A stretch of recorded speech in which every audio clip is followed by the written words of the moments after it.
Todd Spade? John? Here. Cindy? Here. Todd Kirking? Here. And Tanya? Here. Barely here. I can turn that up. Go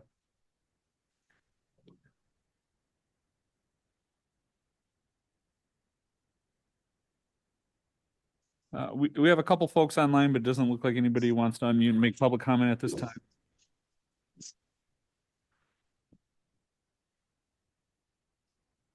This is Todd. I'll approve the minutes from 4/14/26. I'll second. Aye. Aye.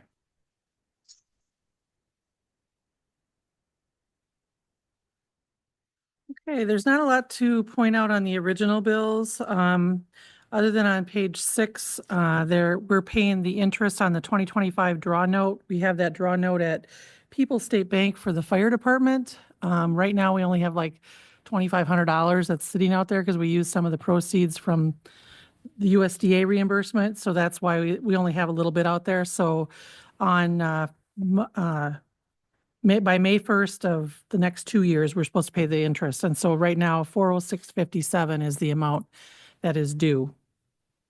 So that's pretty much everything in the original bills, unless there's questions on any of those. No. In the additional bills is when we're spending a little more money. You'll see on page 3, we're catching up on March and April for the GFL bills. I know that they had some issues. I don't know, Nate, if you wanted to explain any of that, but. Yeah, it's just a little bit more complicated because if you all remember, we updated our contract, or we amended our contract with GFL that basically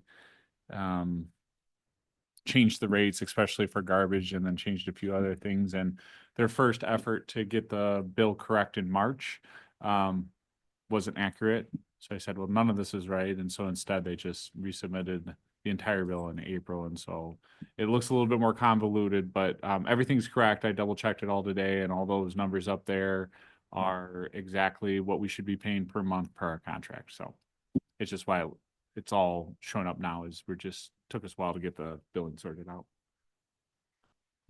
And then also on that page, we're paying Norris that retired. It's his second year of the 5,000, 4,000, 4,000. So this is the second year. It's the 4,000 payment.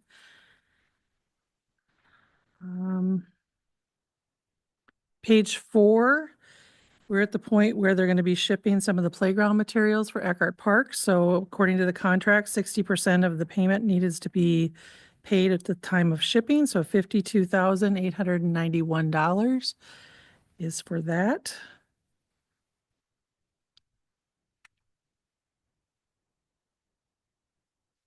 And those are the main things I wanted to point out.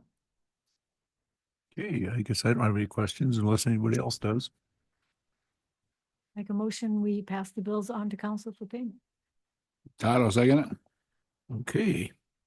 Roll call. John? Aye. Cindy? Aye. Todd Kirking? Aye. Tanya? Aye. And Todd Spade? Aye. All right, motion passes. Item 5, discussion with possible action regarding insurance settlement and replacement for squad car damages. Okay, I can start. We had, and Chief, you can, Chief, you can elaborate a little bit on the damages, but we sent in for 2 squad cars that were damaged during that hailstorm in Westby. They sent out an appraiser to do with the damage, and we had, one of them was one of our dog cars, which was a 2016 Ford Explorer, and the other one was the chief's vehicle, correct? We have $1,000 deductible, and that's for both of them. So we only have to pay the $1,000 deductible. And so for the chief car, they were going to pay $28,688, and for the dog vehicle, it was $10,633, for a total check amount of $38,321. So at this point, I'm going to turn it over to Chief to explain what he's discussed with the insurance adjuster and Thank you, Lori. Yes, I was just gonna say mine is 9633 because I took off $1,000 deductible for that one, so. But yes, $10,000 for the 10-year-old squad car. That one was the one that we said was going to be traded down the road, excuse me. But then we had the funds to buy that second K9, so then we kept it because there was no cost to the city.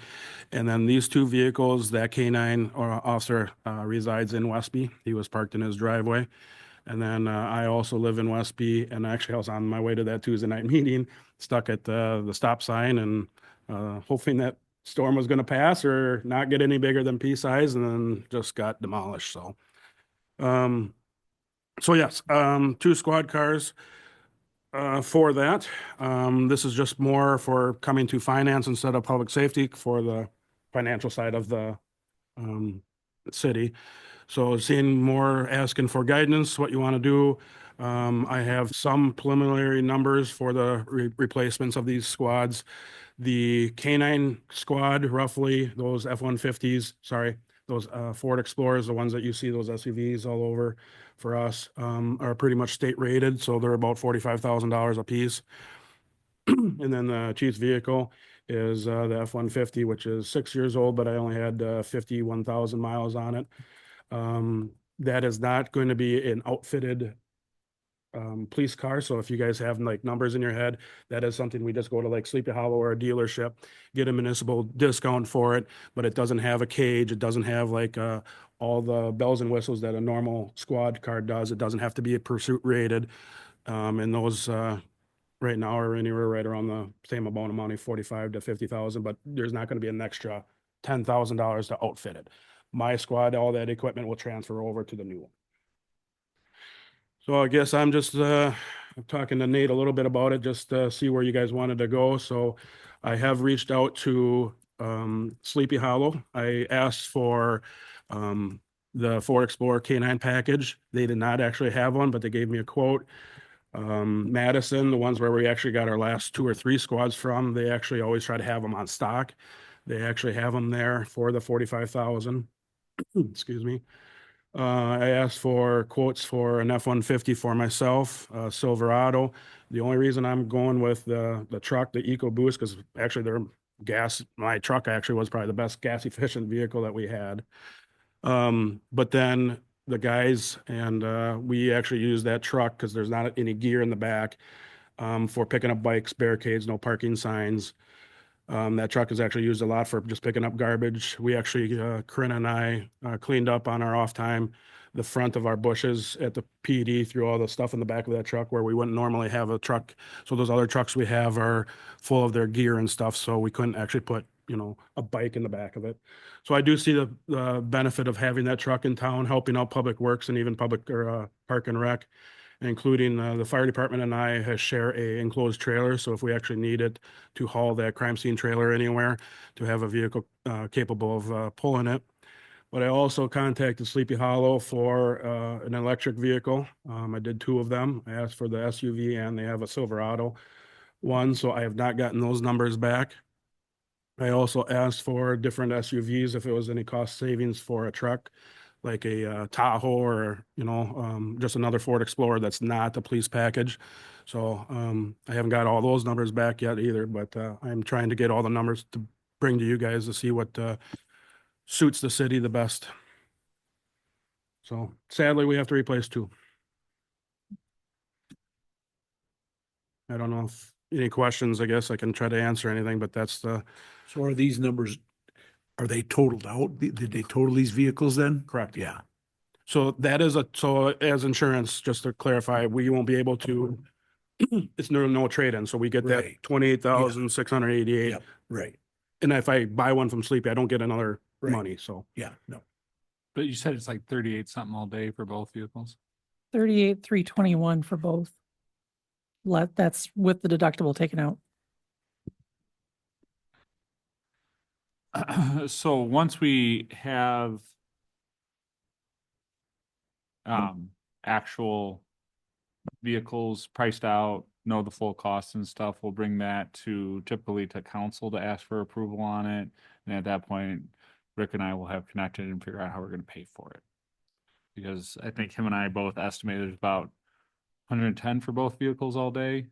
That is for the outfitted two squad, so this would be 45 and 45 roughly, and so 90,000 plus. Maybe Outfit for the outfit of, cane, we're close to it, so 15, yeah. 50. Yeah. So we said like high side 110. I think usually we book about 50, 55 per vehicle on average is what we've seen come in, right? Yep.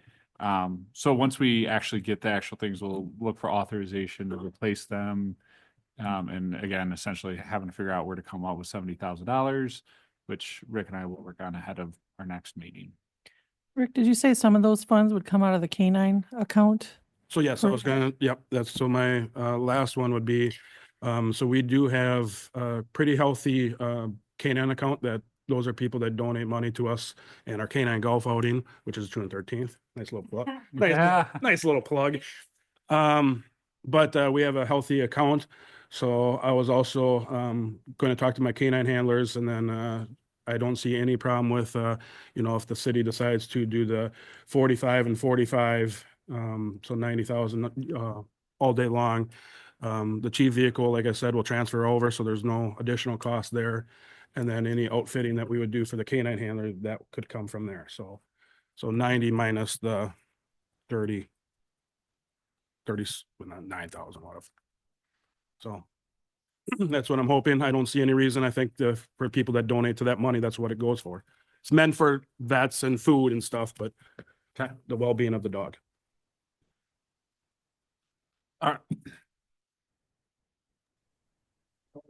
I don't know if you guys are looking at like numbers on the screen that I'm not seeing, but Any numbers on the screen, Tanya? oh, okay. I just had a question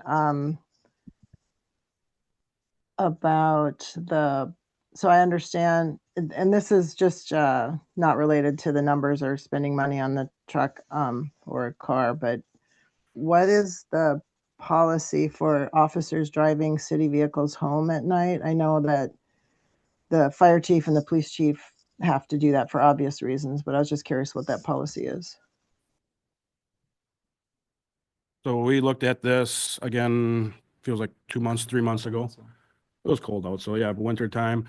So yes, the policy is fire chief, police chief, public works, they pay for their vehicles or mileage.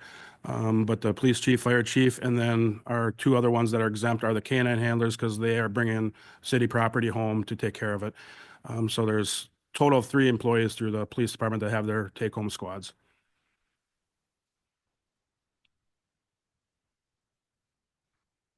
Right, and so just for further clarification, both dogs reside with their handlers at their house outside of work hours. Correct. So making sure that they have vehicles to get to and from their places of residence is the main reason why we have Correct. canine cars. So I know you could talk about city property, but like the dogs do need an appropriate Oh, yeah, transport, there's- right?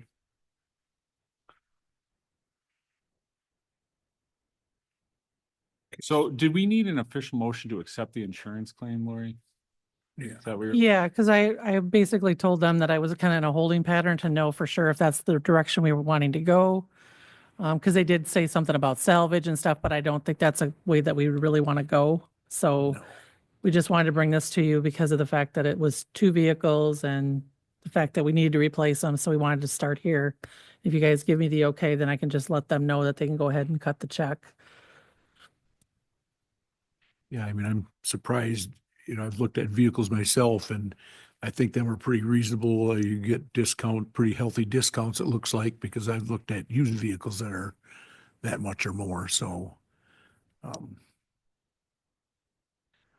think new would be the way to go and replace them. So I'll make a motion that we accept or go ahead with the insurance, filing with the insurance. This John, I'll second. Okay, we have a motion and a second. We need a roll call for that probably. Cindy, Aye. Todd Kirking, Aye. Tanya, Aye. Todd Spade, Aye. and John. Aye. Okay. Motion passes. Administrative updates then. Can I make one point? Is there any other guidance or questions of where you want to see me get quotes from or? Okay, just bring it back to next, okay. Yeah, I mean, I think, how many vehicles have we bought with you now? Probably 5. 5, 6. I think the same standard issue process that you've always used, where you always bring 2, 3 options to the table, you sort of make your case like, hey, this one right here makes the most sense for these reasons. And I think that would follow our procurement policy and be consistent with the way you've always done it. That's just my opinion as administrator. I don't know, Laura, if there's any other comment you'd make as somebody who helps with the procurement policy. No, I think that's fine. That's why we kind of brought it here first, just to have that initial discussion and then, Yeah. So you said that there were some already set up for the handlers in Madison? Some vehicles? They're basic, they're not set up for it. They're Oh. they're a police package, Oh, right, vehicles yeah. ready to rock. Okay, and so would that be bought through them or would that be transferred through Sleepy? How would that? It would be bought through them. Oh, yeah, okay, yeah. Gotcha. Okay.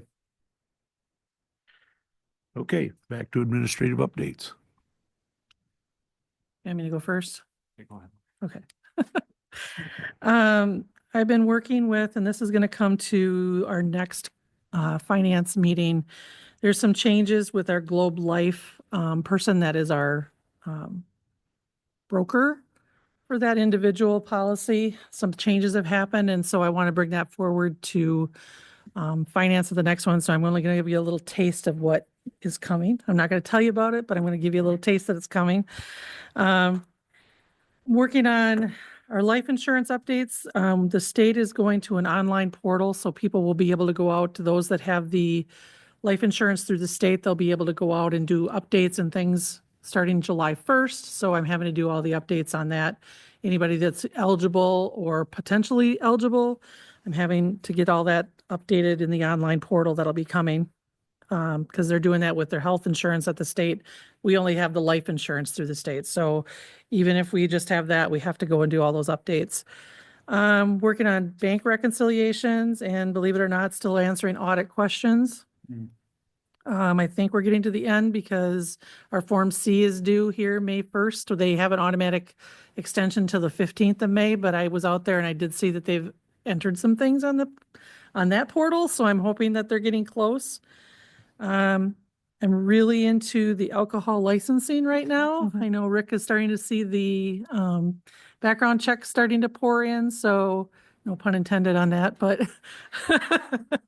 so yeah, so all the packets went out. We are trying to do it by email this year, and there's only a couple that didn't have emails, so they seem to be getting them in hopefully by May 8th, I think is the deadline I gave them for, so we have a little bit of time before public safety. Still working on some of the election changeover stuff. We're getting the bank stuff done and that kind of stuff. So all that's the election for April is closed out in the system. State trust fund loan that we've got, that has all been brought in. We have invested, we kept $1,000 of it in our general fund here, and then we've invested the remaining 2.75 million in the with Pershing or Ellers. So we have another one out there for that. Thursday this week, I'm heading to Verona for our clerk's district meeting. So there's board review training and alcohol information, ethics training, a lot of that stuff. So it's a whole day class I'm going to be attending.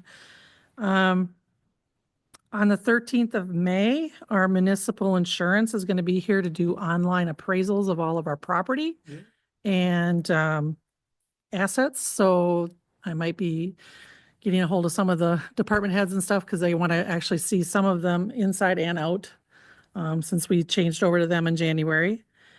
And then I will be out of the office on Friday and Monday on vacation. So it's opening up of camper season, so it has to happen. Sorry. I know better. Awesome. Any questions for Lori? Have fun.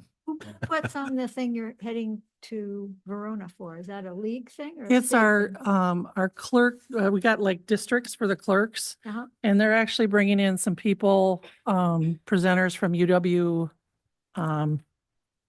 is it Oshkosh or Green Bay? I think it's UW Green Bay. There's online stuff for that. And so they have some of their trainers coming in to do some of the training on some of these different things. And then we get credits for it. And we're in the Madison district, so that's why we have to always go that direction versus La Crosse and Monroe, which would make more sense, but it's, How so, they do it. yep. All right, Nate, anything? Yeah, so as you guys can imagine, the last week has been one of transition, so certainly just making a lot of phone calls and having a lot of conversations about my impending departure and sort of working with Krista through that in her new mayor role as well, and just having a lot of meetings, trying to bring everybody up to speed as much as possible. Had a good conversation with Kyle, our new council member, on Monday, working on setting up department head meetings. You guys haven't gotten yours yet as the chiefs because we're starting with Sarah, and because both Kyle is on Public Works, and there's a lot there. So we'll see when Public Works gets scheduled, and then certainly the two chiefs are going to be next on the list because both those folks will be heavily involved in public safety as well. So you'll see that coming out soon. Economic development continues to be really fun. A lot of good projects going on. Andy Kurtz from Veerbecker has been monumentally helpful in keeping things really moving forward on the Hanson Farm. You'll see a number of things, or at least one thing come up that's sort of this additional agreements we have to have because we're doing a lot of the infrastructure. We have multiple developers. The whole thing just gets a little bit more complicated. So you'll see some stuff on there tonight, but that's rolling forward. Met with our hotel developers last week. They're in town taking meetings with people. That seems to be going well, fine.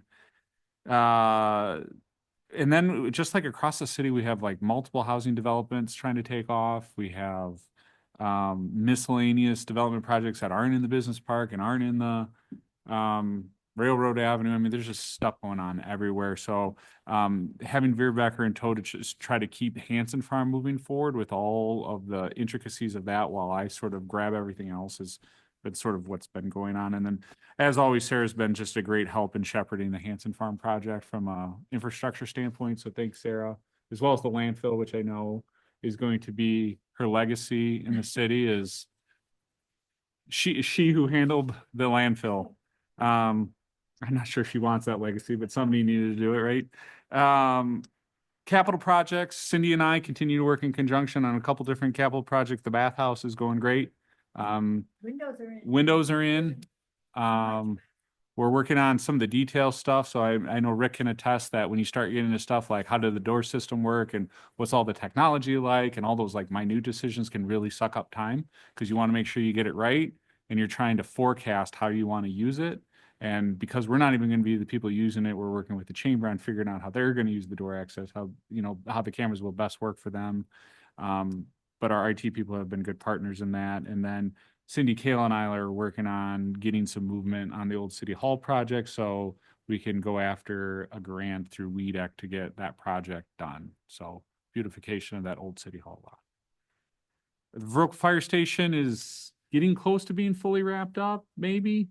There's a few punch list items totaling about $20,000 that are still hanging out there that Chad I know is working with Keller on, but we're still working with the USDA and trying to get the rest of our money out of them, which is continuing to be harder than it should be. But our USDA gal, Julie, has been trying to support the city in a lot of other ways. So I can't give the USDA too much flack at all because she really is trying and they're limited in staff. So that's just real brief update on some of the things that are going on. I have one other thing, but I'll pause before I go on to it. Questions on any of that stuff I just rattled off? Yeah. Last thing is we did open the storm shelter. Was it last Friday or the Friday before? Friday before. When it was the day 3 of 3 of that week. Tuesday was the hailstorm that claimed 2 of our cars and a taxi. Wednesday was a little quieter, I guess, but then Friday it was a really active day. We ended up opening probably around noon, got ahead of it, and then tornado sirens went off at 4, And I was down here, the clerks were down here for most of it, but we ended up having 26 people in the shelter from the community. So it was the most we've seen by far. Like, I think the most we've been up to before was maybe 6. So the fact that we had 26 people that were a combination of local families, people who lived in apartment buildings didn't feel comfortable, some folks from mobile home parks. We had some out of towners, people who were staying at some of the local campsites and they knew the weather was supposed to be terrible. So they just looked online, saw we had a storm shelter and were like, and they basically brought their deck of cards and just hung out here for, I think it was like 4 hours they were here. So it worked out really nicely.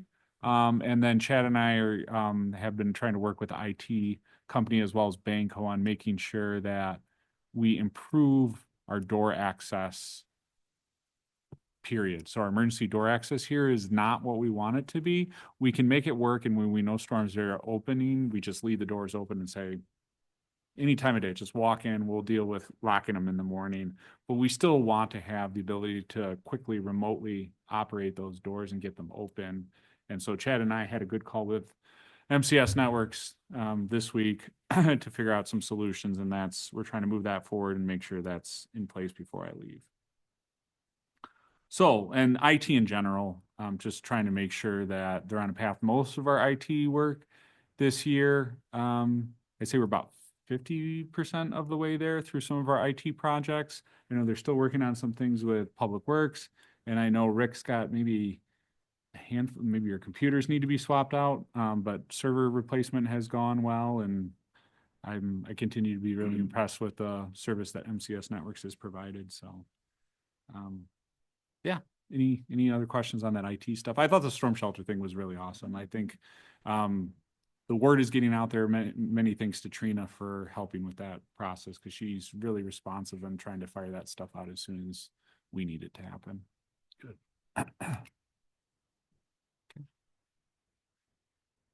Okay, if anybody has any questions, I guess. Otherwise, we'll move on to second period for public comment. And then we'll go to adjournment. I'll make a motion to adjourn. John, I'll second. Okay, all in favor to adjourn? Aye. Hi. Okay, we are adjourned. Thank you. Thanks, Tiny. We'll see you in a bit here. All right, I'm going to try to log out of the system. I keep leaving and then I come back in and it just adds me again, but I think I have to go to the app and log out. Yeah, I will say it is very challenging. I've tried it before. I've tried logging in like incognito into different meetings, not trying to be like, this is Nate from the city. Yeah. It's not that easy. I'm with you. As soon as I saw it, I'm like, oh, I know what's happening. So Well, I'll try to figure it out. I got a half an hour, right? but once you do, let me know how it goes. Okay. All right. Bye.